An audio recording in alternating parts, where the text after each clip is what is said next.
Morbius bad. You gotta watch the movie now. Yeah. I will make you watch that movie. It's going to be on my choice eventually.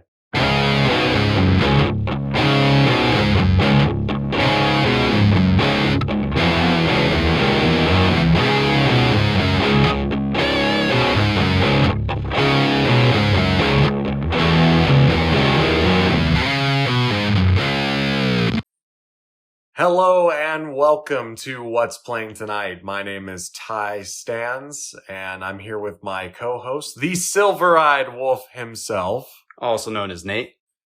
And we are a podcast that talks about movies. One of us picks a movie, the other can't say no. We talk about it. It's a great gimmick.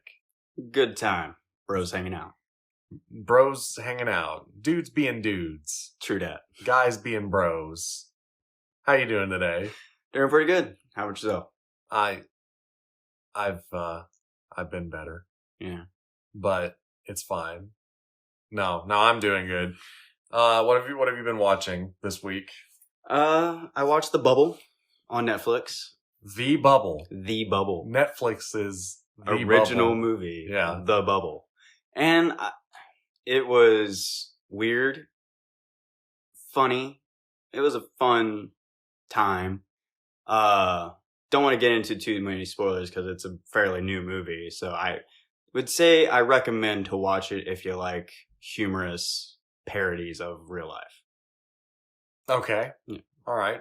Well, what's it kind of about? What's the back of the box say?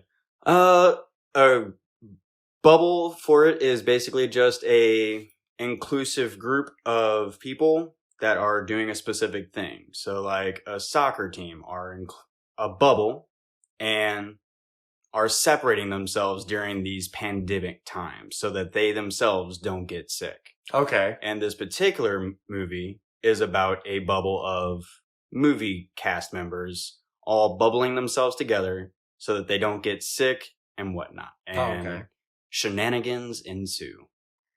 Okay. I've heard of it. I didn't know anything about it besides the title and that it is on Netflix. Yeah. It has a lot of big names. Karen Gillan being one of them, which she's one of my favorite actresses, so current favorite actress, I should say. So yeah, I think it's a good time. Cool. I've been watching Star Trek, the original series. Okay. Just got in the mood to watch it. It's fine, you know. I've watched a lot of it already. But I'm just kind of rewatching it and maybe trying to finish it, and then maybe continue on from there. I don't know how far I'll take that, but yeah, I spent like almost 3 years watching all of the Star Treks up to Enterprise. I think is where I stopped. And then, yeah, I really got into Star Trek for a while. I was already into it because of Next Generation, but I hadn't seen anything else besides that. So delving into the original series and then the shows after Next Generation was a really interesting experience for me. I've probably seen more Next Generation than any of them, but also I think there might be more Next Generation than most. I don't know. I think Deep Space Nine and Voyager ran for long times too. Yeah, Deep Space Nine especially. Yeah, I've never seen an episode of Deep Space Nine. I've never watched Voyager. I think I watched an episode or two of Enterprise. I watched the first season of Discovery. What about Picard? Oh, I watched the first episode of Picard, and I kind of decided that it wasn't for me. Yeah, I've only seen like clips of Picard. I haven't seen any actual episodes. It wasn't what I was expecting. I was expecting more Next Generation, and it's not that at all. It's an understandable expectation, though. Yeah, but you know, yeah, it is what it is. I watched the David Harbour Hellboy movie on Tubi. Okay, what'd you think? You know, it's not great, but it's not like terrible. I don't think. I can agree with that. I think David Harbour did a good job. I liked a lot of the special effects and stuff. And then the lore stuff was kind of cool. And then at the end, it just kind of ended. Yeah, it just kind of petered out. Yeah, it really did. Yeah. My biggest nitpick for that was the fist. I was not a big fan of the fist. There were times where it just did not, it seemed to change throughout the movie. Mm-hmm. There were times where it looked like the stone fist of Hellboy, and then there are other times it just looked like a cheap cosplay of it, and I wasn't a fan of that. Yeah. I can't say I was paying super attention because I also watched it at 3 a.m. Yeah. Well, usually I'm a night owl, and that's when I'm actually pretty focused, is at super late into the night. Mm-hmm. And when I watched it, I had a pretty high expectations because I really enjoyed the original Hellboy movies and was hoping this would be a worthy successor. And I'd say it's overall not. Yeah. But it did have quite a few moments where I enjoyed it, and I did like some of the new characters they introduced. Yeah, I didn't hate the movie. I just thought, I'm like you, I thought the original two with Ron Perlman were really good, and this one was just kind of okay. Yeah. But yeah, I watched that on Tubi. And speaking of Tubi... Oh, we watched something today, didn't we? We did. It was actually your pick this week. Yeah, Get Shorty, which came out October 20th, 1995. Starring John Travolta, Gene Hackman, Renee Russo, Delray Lindo playing Bo Catlett, and James Gandolfini. I'm not entirely sure if I said that name. You said it right, yeah. Okay. And Danny DeVito. That's a hell of a cast. It is. Some people might know John Travolta from Face Off. Yeah. Yeah. Grease. Yeah. Oh my God, John Travolta in Grease. That's what he sounds like. Pulp Fiction. Still never seen that. Neither have I, but... We're not real movie fans. I'm just not... I don't know. It just... Get it out there. Get it out there. Something about that movie just has not really made any hook on me at all. And Wild Hogs, which is a film I really love, actually.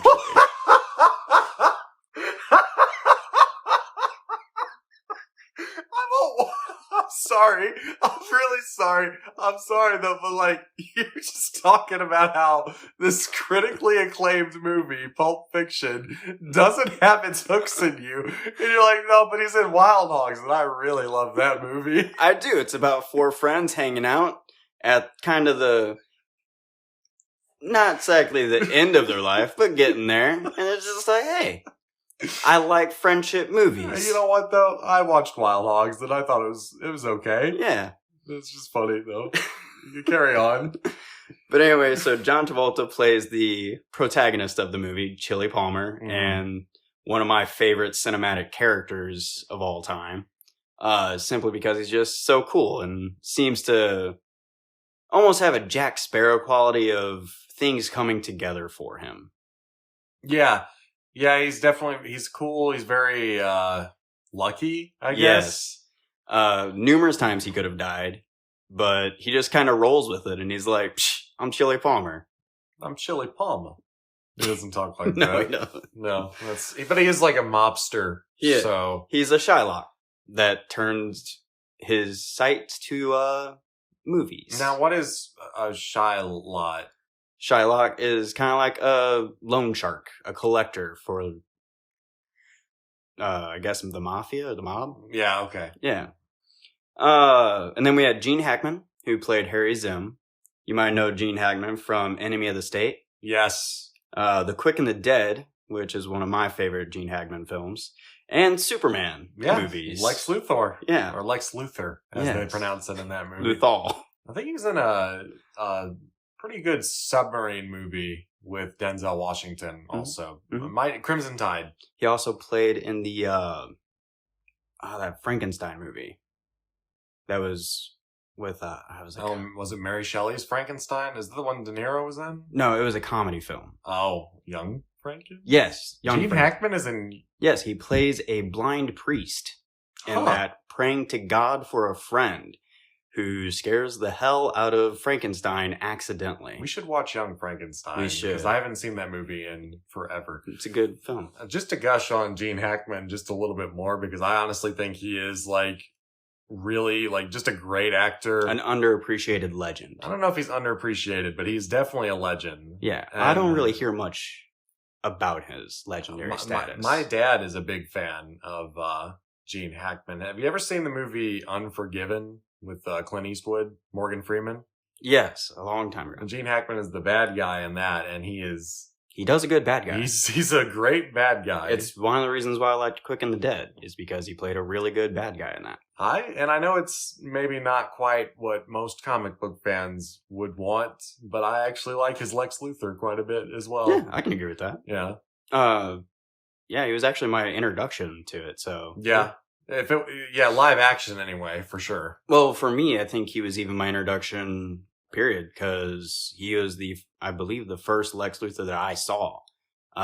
This was before I watched the Superman animated shows or got into the comics, really. I remember watching Super Friends. Okay, yeah. The purple shirt Lex Luthor. Yeah. And that was my introduction to Lex Luthor. I know. I may have watched them, and I just don't remember watching them when I was young, but I do remember watching them, like, a little bit later in my life, like on Boomerang and stuff. Mm-hmm. And then we have Renee Russo, who played Karen Flores, the lead actress of the film. Mm-hmm. And she was in Lethal Weapons 3 and 4. The MCU. Who is she in the MCU? Frigga, Thor's mother. No kidding. Yeah. Huh. I thought she looked familiar. Yeah. She does a very good, just kind of heroic female, in my opinion. Yeah. And then The Adventures of Rocky and Bullwinkle. Oh, good God. I forgot that existed. Yeah. I believe she played Natasha, if I remember correctly. Is Natasha one of the bad people? She's Moose and Squill? Yeah. I could be wrong. It's been a while since I've watched that one. Yeah. It's been a long time. I had almost repressed it. Almost, but I brought it back. Yeah, thanks, buddy. You're welcome. Then we got Delray Lindo, who played Bo Callett. He's the wannabe bad guy in this film. Yeah. He desperately wants to get into the movie biz, and while also desperately wants to be the badass. Now, he looked very familiar, too. Yeah, he was in The Hard Way, Romeo Must Die, Gone in 60 Seconds, and The Harder They Fall. I've never seen any of those. Oh, really? Yeah. I have seen 2 of those, Romeo Must Die and Gone in 60 Seconds. I want to watch The Harder They Fall. It's a newish movie on Netflix. Oh, okay. Kind of a modern Western kind of film. And then we got James Gandolfini. He plays Bear. He's the muscle of Bo. Mm-hmm. And most people will recognize him from The Sopranos. Yeah. Actually, you might not recognize him, actually, because the character he plays in Get Shorty is completely different than how I'm used to seeing him, with that accent and all the beard, the ponytail. It goes a long way to show the range of the actor. Oh, for sure. Yeah, and that's kind of and Danny DeVito. I keep forgetting to add Danny DeVito. He plays Danny DeVito. No, he plays a character named Martin Weir, who kind of makes fun of Danny DeVito stuff. I think he was pretty subdued for Danny DeVito. Usually he's a lot more over the top in the things that I've seen him in. I'm talking about of the time period that it came out. Yeah, maybe I haven't. When this movie came out when? 1995. So the closest thing I can think of is Batman Returns, where he played the Penguin. Yeah. So. But yeah, Danny DeVito plays a egotistical, inconsiderate actor who is very easily swayed by our protagonist. Simply because he wants to be the cool guy in any situation. Right. So yeah, and would you like to tell us your thoughts about the film? Oh boy, would I. Okay. So when you picked this movie, I was feeling a little apprehensive. We discussed last week, but I'm not the biggest fan of John Travolta. But I think I need to make an amendment to that. Okay. Because I've seen movies that John Travolta is in, and I've enjoyed them. Face Off, great movie. Mm-hmm. Agreed. Wild Hogs, I guess. Agreed. I'm sure there's another one. I just can't think of it right now. Maybe Grease? No, actually, No, that's not what Grease. I was getting to, is that I don't think I hate John Travolta. I think I just hate Grease. Oh, man, I love Grease. It makes me want to die. I think that was like one of the first musicals I was introduced to. And I'm surprised Ever. that you ever watched another one after that.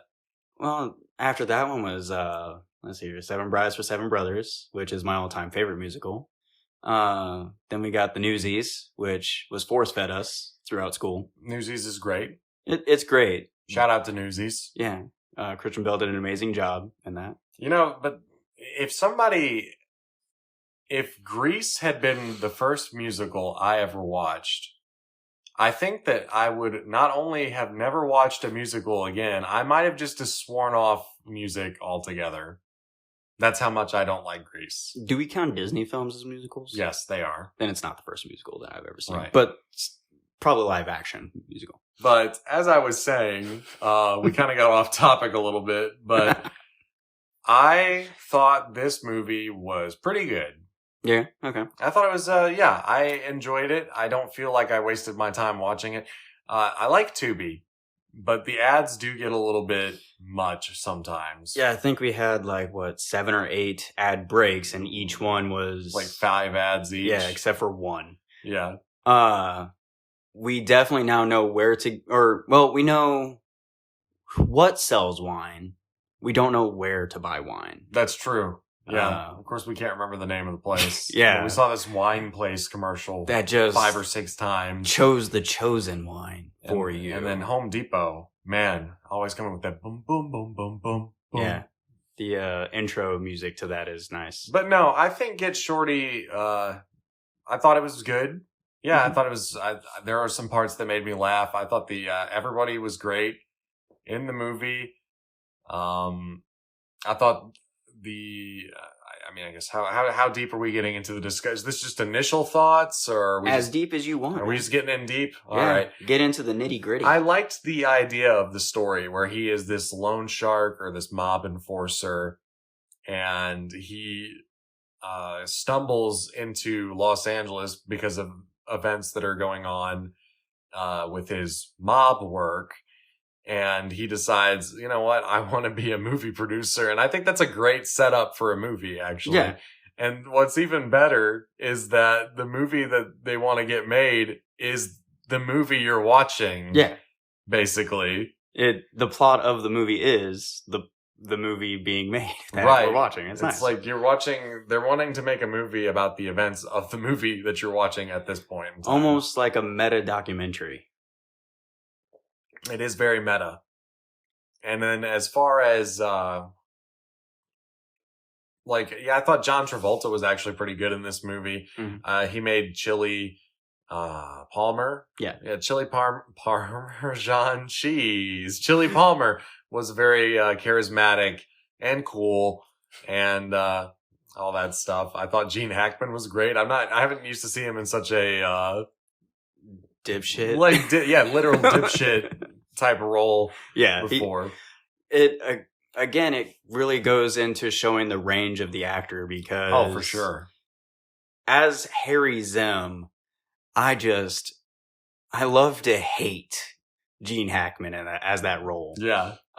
Every time he does something that just makes you want to slap your forehead because it's obviously stupid, it's perfect. But then you remember he plays other roles that are really intense. Yeah.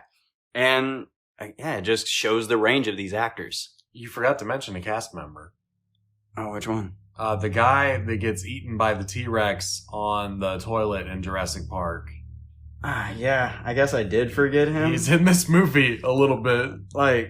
He's not in it a lot. Do you know his name? No, I don't, but it's okay. This is a joke. Don't worry about it. He plays, like, I don't even want to say he's like Chili's best friend or anything. He's just like Chili's acquaintance. Like his business partner, co-worker. At the time. He's just your everyday coworker buddy that you always make at any job you go to. You got to have at least one buddy, and that's what this guy was. And the conversations they have, with the short scenes that they get together, do kind of remind me of the stupid stuff that I've talked to as some coworker friends. Like, for example, how many people have you seen die in a booth, but how many people die in the bed? Like, I mean, but that's just because people sleep in beds, not in booths a lot. Of course you're going to see more people die in beds. They do have a lot of interesting conversations. So, you picked this movie. Yes. What do you think of this movie? Like I said, this movie I love mainly the protagonist. The movie overall, I like it. It's a very good comedy in my opinion. But for me, it's a feature of the character. I love the character, thus I love the movie. And everything about the movie just is to showcase my liking of Chili Palmer. That's kind of goes into the next film as well with this franchise, Be Cool. It's verbatim just making Chili Palmer look cool, and plot-wise, it's pretty much verbatim too. Which I've actually seen Be Cool. Like back in the day, somehow, I think my mom was watching it and I watched it with her. And in that movie, he's trying to get into the music industry. Yeah. And I think this is a genius idea for a movie series where this former mobster just wants to keep getting into these different entertainment industries. We mentioned maybe they could make another one now that it's been 20 years, where he tries to get into the gaming industry. Yeah. And basically just showcases how even though there are obviously differences to these different industries, but once you break it down, once you cut through all of the bull crap like Chili Palmer does, they're basically the same styles of industries. The people are still the same, egotistical, and just want their cut in the plays of what they're doing. So I did a little research of my own this week. Get Shorty was directed by Barry Sonnenfeld. Okay. And I'm going to list a couple of other movies that he's directed that you might have heard of. Might have heard of. We have, in 1991, The Addams Family. Okay, I've definitely heard of that. It's a great movie. Okay, 1993, Addams Family Values. Another great film. In 1997, Men in Black. I'm seeing a pattern here. In 1999, Wild Wild West. Dang, this guy's just hitting them out of the park, huh? And he also did Men in Black 2 and 3. Which I enjoyed, but not as much as the first. And then, of course, the 2006 classic RV starring Robin Williams. Oh. Yeah, okay. I mean, it was okay. No, it was fine. Yeah, but I have no, glowing recommendation for RV. If you like a lackluster comedy, RV's the one for you. Oh, he also worked as a cinematographer before he started directing, though. Okay. He did Misery, a movie where Stephen King, where she traps the author, and I remember seeing it a long time ago, but the only thing sticks out to me is the scene where she breaks his ankles and whatnot to keep him in bed. When Harry Met Sally. Okay, that was a good movie. Big. Oh, is that the Robin Williams one? You mean Tom Hanks? Tom Hanks. Isn't Tom Hanks? Okay, you're talking about the one where the kid becomes an adult. Yes. I'm thinking, what is the one with Robin Williams where he's a kid who has the body of an adult? Oh, I don't know. I think it's something like Jack or something. Throw Mama from the Train. Is that? That's another movie, but Danny DeVito directed that one. Interesting. I remember that one. So because he tries to hire someone to do it. He hasn't directed like 100 movies or anything. No, but he had a decent run in the 90s. Yeah, he did some pretty good ones. Yeah, he did. You got anything else to say about the movie? Well, let's see here. Well, obviously we're not the only ones who thought it was a pretty good film, because its budget was only $30 million and its box office was $115.1 million. So that's that's quite good, actually. Which kind of surprised me, because when I watched it, I for some reason got the feeling that not a lot of people liked it. I didn't really get the sense that it was popular. I don't know why. Maybe it's just because I didn't talk to a lot of people about it or something. It's very nonchalant. Yeah. But yeah, it had a lot bigger success than I thought it did. And then finding out that it was based on a book by Elmore Leonard, I kind of want to read that now. Oh, really? Yeah, because I mean, if his Chili Palmer is anything like this Chili Palmer, it might become one of my favorite literary characters as well. It was not only financially successful, the critics quite liked it as well. Man, it has an 88% on Rotten Tomatoes. Here I thought I was being edgy, like in this movie that I thought was unknown to a lot of people. I mean, I would almost argue that it is kind of unknown, maybe nowadays. It's one of those 90s movies that you either remember or you don't. Kind of flew under the radar of modern days. So, they wanted a couple of different people to play Chili Palmer. A few of the people that they offered the role to were Warren Beatty, Dustin Hoffman, and Michael Keaton. The only one I could see possibly pulling that off is Michael Keaton. Because every time I underestimate Michael Keaton, thinking, oh no, he can't he does. He pulls it off. So he would probably find a way to pull off Chili Palmer in the cool way that John Travolta did, or along his own style. I could see Michael Keaton. Yeah. Dustin Hoffman? I don't know if he could bring off the humor. No. And who was the other one? Warren Beatty? I'm not sure who that is. I've definitely seen his name before. Oh, he played Dick Tracy. Oh, did he? Yeah. Are you sure? Oh, Dick Tracy. Okay. Yeah, he directed it. He was also an actor in it. He was the character Dick Tracy. Yeah, he directed Dick Tracy. He wrote Dick Tracy. He played Dick Tracy. I think I've seen him in other things, but that's what I know him mainly from. Okay, so Dick Tracy. Do you think Dick Tracy could have been a good No, Chili Palmer? he's good, a noir detective style look, but as a suave, charming, bad guy turning good, no, I can't see it. It's kind of hard to picture anybody else in the role. John Travolta did a really good job. Sonnenfeld also considered Samuel L. Jackson for the role of Beau Catlett. How do you say it? Catlett? Yeah, Beau Catlett.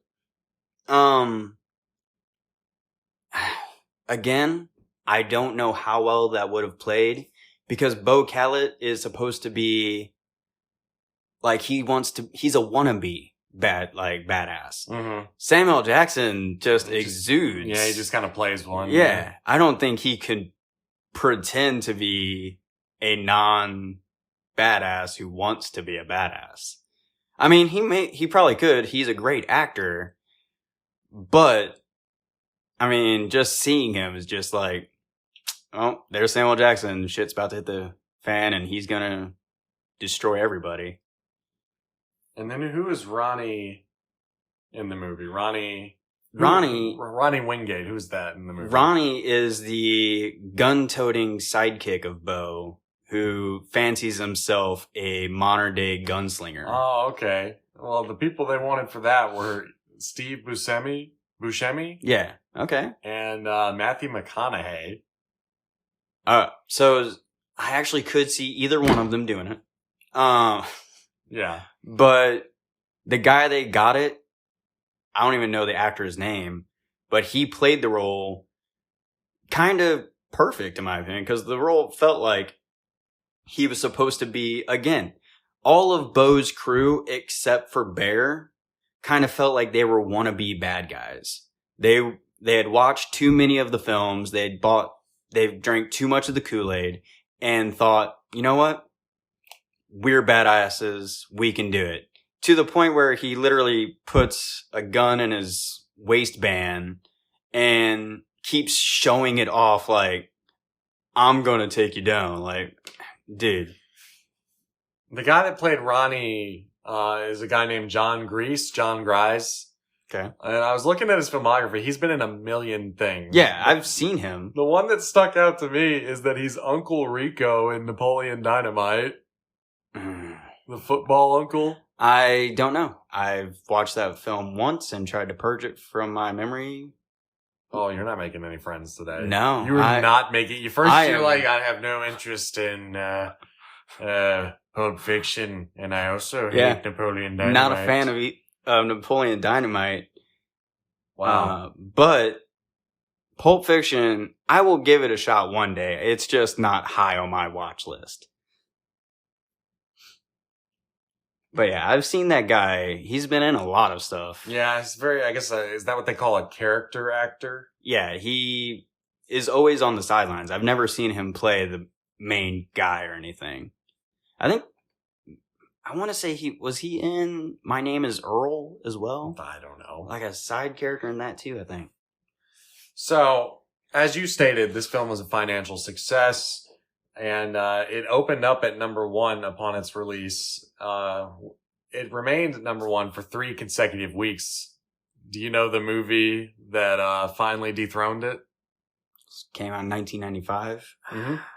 I was 5 years old when this stuff talked about. No, nope, I got none. Ace Ventura, When Nature Calls, is the one that dethroned Get Shorty at the box office. I'm happy, but also sad because they're both films I really like. Ace Ventura, I like the film overall, while Get Shorty, I like the film because of the character and his interactions with everything. So, yeah, I can see it. I'm good with that. Alrighty then. Nice. I had to throw it in there. Nice little tie-in. Tie-in. Ha-ha. But yeah, man, I haven't seen an Ace Ventura film in a while either. I'm gonna have to watch those soon. I think Jim Carrey just said that he's thinking about retiring from acting. Yeah, I believe you are correct. What's that gonna mean? What is that gonna mean for Sonic the Hedgehog 3? That we're gonna have to do CGI Jim Carrey. Oh, wow. I hate that. Only if they CGI him to make him look more like Eggman. Like Eggman, yeah, exactly. Yeah, I can see that. Or they just introduce another character because they call him Robotnik in the movies, and they just have this new doctor called Dr. Eggman show up. Yeah. And it's not explained. Maybe it's a multiversal thing, and we get to meet another version of himself. If I remember correctly, have you seen the first Sonic movie? I've seen the first, I have not seen the second. They do kind of live in a... Yeah. Like a dimension hopping type thing because he's from Green Hill Zone, and then the town that he ends up in is called Green Hills. Yeah, I don't know if that's like a alternate dimension tie-in kind of thing. They got at least 2 dimensions. Yeah, the rings are dimensional doors. It feels like. Yeah, and then Eggman Robotnik ends up on a mushroom planet or something. Spoilers for Sonic 1. I guess. Yeah. Stephen Strange. Doctor Strange. Doing his rings. Doing the sling ring. I gotta see Sonic 2 now, also. I appreciated, back to the movie, that Gene Hackman's director, his character was the director of a bunch of shitty old horror movies that I might watch. Yeah, he's the... Roger Corman. Yeah, he's... Who? He's like Roger Corman. He's the real life director that makes shitty movies like that. Kind of B-film horror stuff. Yeah, it's stuff that I find enjoyable, but probably most people wouldn't. And I like that Renee Russo plays, her character is the female lead in most of his movies. Like that, they were all in their own little group kind of thing, which you see a lot in Hollywood today with like Adam Sandler and his crew. Oh, yeah. Totally. Yeah. So it is really cool. I will say there is one scene where Gene Hackman's character, Harry, is talking to his writer's ex-wife because his writer is dead. And he's just like, he kind of goes through an emotional conundrum or a moral conundrum of whether he should be doing something he's not sure of. And it just kind of, I feel like that's pretty much the only character development we get of Harry in this entire film. Because by the end of the film, I don't think he's changed at all. There's something I was a little confused about with this movie. Okay. Speaking of relationships, Renee Russo's character. Yeah. Who was she? She was with Danny DeVito at one point. She was the lead actress of Harry's films. Right. Then she met Martin, who is Danny DeVito's character. She married him, and Martin had kind of a feud with Harry because he had refused to role him. He refused to give him a role. And because she was married to him, she stopped being in Harry's films. Then they divorced because he ended up sleeping with I think, rock star chick. Rock star chick, yes. Named Nikki. Nikki. At her birthday party. Which, again, just shows how much of an ass Martin really is. Yeah. And then, so she's divorced Martin and ends up kind of, I guess, in an off-again, on-again relationship with Harry. Yeah. I keep wanting to say Henry for some reason. And then Chili comes along, basically just shows how much of a dipshit Harry is. And she's like, oh, this guy is actually into films, not just in it for the fame or the money or anything like that. He's genuinely interested in films. So they have kind of a common ground there. And so she goes with Chili instead. Yeah. All right. I was a little confused about like everybody, like the whole situation between them. Yeah. The only thing I would classify as possibly confusing in that respect is at one point, I think it's Martin who talks about how he is talking about the film that they're doing, which is Get Shorty. And he basically talks about how he's playing the Shylock and what his emotions are since he's having an affair with a guy's wife. So I'm not sure if maybe he's talking about, like, for some reason in the Get Shorty script that they're talking about, they have the Shylock maybe sleeping with Leo's wife. Or if maybe the Shylock is sleeping with the director's wife, which would then make her Harry's wife. So, I don't know. Like, I think my eyes just glazed over a little bit. That would be the only part that would confuse me. But the not to cut you off. Go ahead. But I think we need to. You're cut off. The widow that ends up sleeping with Harry. Yes. I didn't even realize that was Bette Midler. Yeah. She must have put a spell on him. Yeah. Because she was in Hocus Pocus. She certainly weaved a spell in that scene. Yeah. Oh, I thought you were going to make another movie reference. Nope. Wow. A little disappointed. Oh. But no, I will say I've watched this movie numerous times, and there is a plot hole I discovered today, actually. Escobar, the drug lord. Yes. They don't explain anything about the ending of Escobar. Oh, no. They don't resolve that plot line at all. No. They introduce his nephew, who gets killed by Bo, and then Bo's scrambling around for money for him. Yeah. That's it. That Escobar's like, we're going to go on rides, we're going to do tours, and when we come back, we want our money and we want our... Bo ends up getting...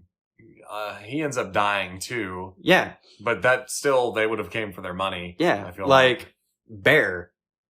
Bo is very closely known to be friends with Bear. So if Bo is dead and Ronnie's dead, then obviously Escobar would go after Bear. And yet we never see that. We never see anything about Escobar and his drug money or the feds staking out the airport other than what happens in the film within the film. Organized crime is weird. Yeah.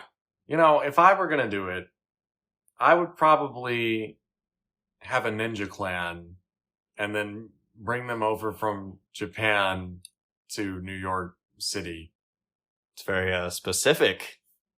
We've reached the end of the show, which means it's time to pick our next movie. Each episode, one of us is at the mercy of the other. Since Nate picked this movie, it's my turn. What did you pick for us next week?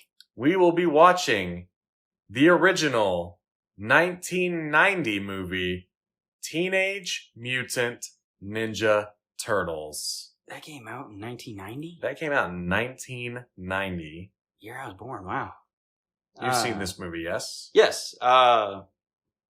I wouldn't say it's what started my love of Teenage Mutant Turtles. Oh, no, I definitely watched the cartoons first. But I feel like it was a definitely good representation. Surprisingly good, actually, I would say. It's actually, if you took the humor out, it would be very, like, it's like the perfect mixture of the cartoons and the comics. Because the comics were super dark. They were. But, like, the story beats from... We're getting way ahead of ourselves. We'll talk about this next week. Anyway, yeah. But we do have some fan mail? Not fan mail. We have some comments. We welcome all comments, actually. If you want to comment, you can down in the comment section on YouTube or by emailing us at whatsplayingtonight@gmail.com. You can also follow us on Twitter at tonightplaying. There's also a link to the Discord down in the description. We'd love to hear from you, like we heard from our friend Gib. Oh, no. Who is correcting us on the pronunciation of the director's name, who did Dune and Blade Runner. And his name is Denis Villeneuve. Okay. Denis Villeneuve. Denis Villeneuve. Well, I'm always glad to learn how to pronounce names properly because I don't like to insult people like that. That's just no. So, I don't think anybody thinks we're being malicious. It is a hard name to pronounce. So I appreciate you, Gib. We also got a comment from our friend Soul Food Man. He said, "We gonna play for the king?" Yeah, y'all just gotta talk to me and let me know when you guys are ready to play. Just talk to him, guys. Yeah, he really wants to play for I'm the not king. a very good instigator. I'm more of a follower. I would say you're a very good instigator, actually. Depends on the instigation, I suppose. Fair enough. That's pretty much it for this week. But thank you guys so much for your comments.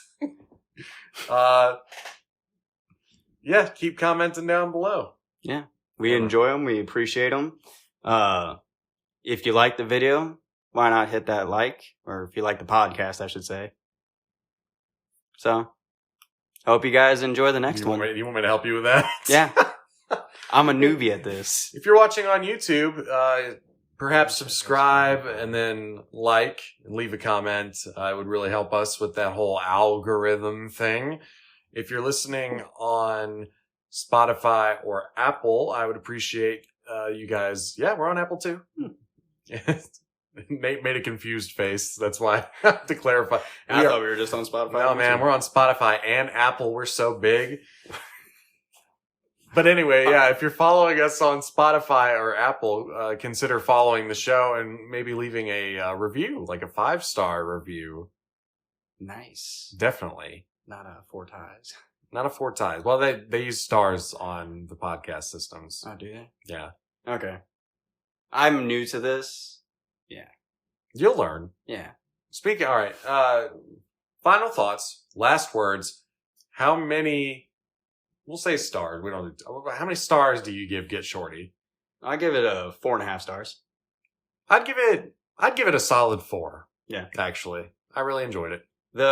For me, it would be a full 5 if I enjoyed the movie as a movie. Like if you got rid of Chili Palmer, and I would still enjoy the movie. Okay, but like I said, it's basically just a giant showcase for me when it comes to Chili Palmer, and so it's a 4.5 for me. Well spoken. Yeah. Well put. Thank you very much. That's been What's Playing Tonight. I'm Ty. I'm Nate. And we will see you later.